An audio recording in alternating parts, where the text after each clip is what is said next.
Louis XV was the King of France from 1715 to 1774. Louis XV was more interested in pleasure than in government.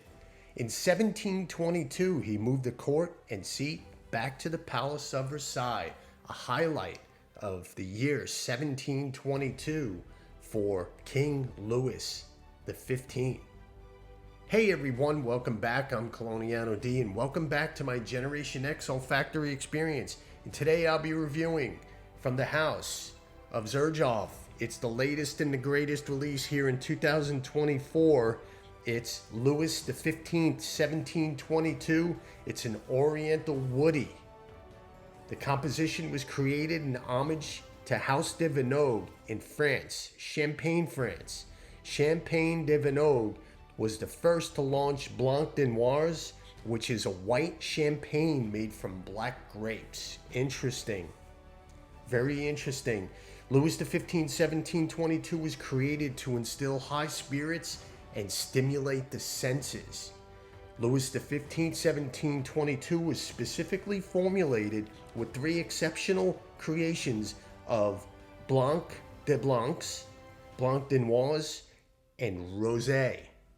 Very interesting. Now, incidentally, with champagne is legally protected under international treaties, meaning only wine produced in the Champagne region of France can be labeled as such.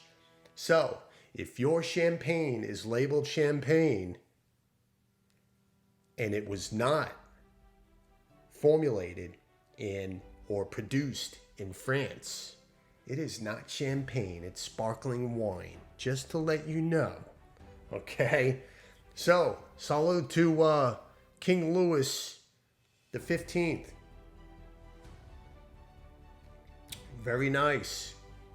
Happy holidays, everyone. And this latest release by Xerjoff is, the theme is champagne, as you can see the color. It's somewhat similar to the color of the fragrance. Very nice. Ah, yes. Thank you. That is very good champagne. And yes, it is champagne because it is made in France. So, let's go over the presentation here. And as you can see, your typical Xerjoff bottle. Let me see if I could get focused in on here in the front. Here you go. Very nice. Louis XV, 1722. Very nice, very sharp. The bottle is very sharp. Trying to get that angle there. Perfect. And here's the box. It's a nice blue. It's a nice, bright, royal looking blue, or I would say it's a royal blue. I'm not too sure of which hue blue it is. And I'll open it up. And there's King Louis. There's a glare there. I'll tilt it a little bit so you can see King Louis. There you go. And yes, so great Xerjoff presentation. Absolutely. It's stunning always in the faux leather. And very nice. Very nice. All right, well, let's get to the notes. Top notes. We have grapefruit, plum, saffron, liquor, and aromatic notes. Heart, we have coffee, lavender, rose, cocoa, and hazelnut. Base, we have amber, white musk, cashmere wood, lavender, sandalwood, and incense. So, Louis XV, 1722 is actually my scent of the day. Okay, and I've had this on all day today. Now I'm going to take a little spritz and refresh. Very good. Great distribution by Xerjoff. Very nice. Very, very nice. Let's get that line back up. I want it to be perfect. Let's get this turned here the correct way. Nice. Oh, that blast right off the top. There's your champagne, folks. Right at the top. It opens with A zingy blast of citrus. The grapefruit is very prominent. And amongst that, you get the woods. Ah, this opening smells so fantastic. It's very prominent. And then there's the champagne fantasy note, which is created specifically for this composition. Smells great, fantastic. Now, right at the top, you get that zingy blast of the grapefruit, the champagne, really nice. But there's also lots of woods in there right at the top. So it's very full at the top. And the sandalwood, you get the hints of the sandalwood right away at the top. Really beautiful. Really nice. So, yeah. The saffron is bright and slightly leathery. So right at the top, you're getting the blast of the grapefruit. It's very bright. The champagne fantasy note. The sandalwood, right at the top. The saffron is bright and slightly leathery. Okay? So the way this composition's going to unfold here, it's really nice. That top. It's also rich. Maybe from the plum accord. Maybe the plum is adding a richness to the composition. Not much sweetness. So when you see plum, you would think sweetness. I'm looking at the note breakdown here. And, you got that saffron. It says liquor. Liquor, maybe the fantasy note from the champagne accord. The citrus and champagne softens a bit, so you get that initial blast. And I kind of wish the top, that initial blast, would stick around a little bit longer. Now, the first 45 minutes, it's really nice with that invigorating opening at the top with the grapefruit and that champagne. It's fizzy. So if you take a sip of champagne, I can relate, because this champagne, the fizziness you get at the top with the champagne is what you get out of the fragrance. It's very photorealistic. Really nice. I just wish that top lasted a little bit longer. We get some hints of warm lavender. I don't get the coffee note listed. It was my scent of the day. And I'm wearing the same shirt.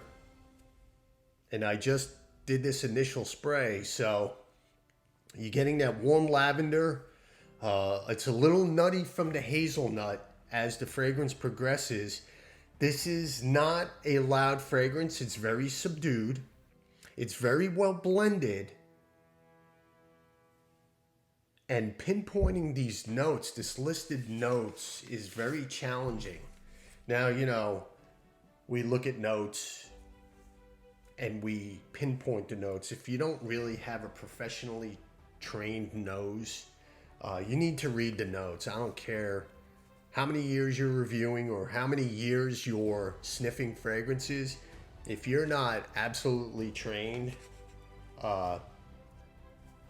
with these notes, you're not gonna just say, oh, it's got this or it's got that, without reading what the note breakdown is. You can recognize it when you see it, of course, but the notes here, it's very tough to pinpoint them. It is, like I said, it's very well blended, and you get hints of aromatics and lots of warm woods. Now, I'm gonna say this. Once you get past that initial blast, Louis XV, 1722 borders a linear scent. It's very slow and it's very slow in developing towards the base. Now the fragrance does warm up eventually after this initial 45-minute blast of that top you're getting. It's warm, it's woody, and the listed frankincense or olibanum is minimal. It's minimal. It's minimal. I do get occasionally an aromatic accord.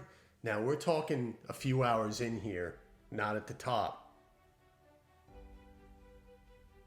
I just wish this fragrance had a little bit more depth. That's all. It's really nice. The composition is fantastic.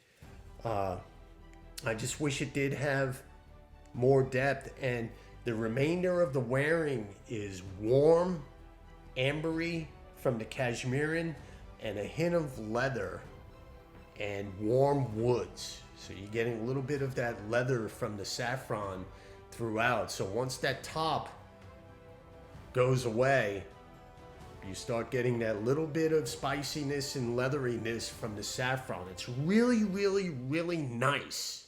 I really do love this scent. I just wish it had more depth, and I really do wish that top lasted a little bit longer. And after about 8 hours, I would say more like 6 hours, King Louis XV becomes a skin scent. So with that citrus top, and we're dealing with champagne here, I could see why that top can be a little fleeting after about 45 minutes, but it really does warm up to a very nice ambery, cashmere, warm, woody fragrance. It's really, really, really nice.